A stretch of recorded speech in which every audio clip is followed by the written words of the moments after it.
আমার মেয়েটার সকালে খবর আনবো গো। মর্মান্তিক পথ দুর্ঘটনায় মৃত্যু হলো এক ভিলেজ পুলিশের। ঘটনাটি ঘটেছে পাথর প্রতিমার গোপালনগর গ্রাম পঞ্চায়েতের দুর্গা গোবিন্দপুর এলাকায়। মৃত ভিলেজ পুলিশের নাম অর্জুন জানা, বয়স 39। তিনি পাথর প্রতিমা থানায় কর্মরত ছিলেন। পুলিশ ও স্থানীয় সূত্রে জানা গিয়েছে, রবিবার সকালে মোটর সাইকেলে করে অর্জুন বাজারে গিয়েছিলেন। বেশ কিছু সময় বাজারে কাটানোর পর তিনি আবার বাড়িতে ফিরছিলেন।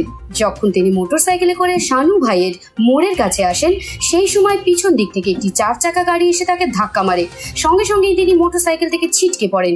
এই ঘটনায় অর্জুন গুরুতর আহত হন। তৎক্ষণাৎ স্থানীয় বাসিন্দারা তাকে উদ্ধার করে পাথর প্রতিমা গ্রামীণ হাসপাতালে নিয়ে যান। সেখানে চিকিৎসক অর্জুনকে মৃত বলে ঘোষণা করেন। পরে পুলিশ গিয়ে মৃতদেহটি উদ্ধার করে। এদিন তার মৃতদেহ ময়না তদন্তের জন্য কাকদ্বীপ মহকুমা হাসপাতালের মর্গে পাঠানো হয়েছে।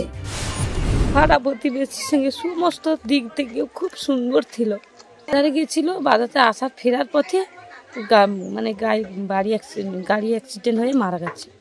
ওর মা, বাবা, ভাই, বউ, মানে একটা ছেলেও আছে।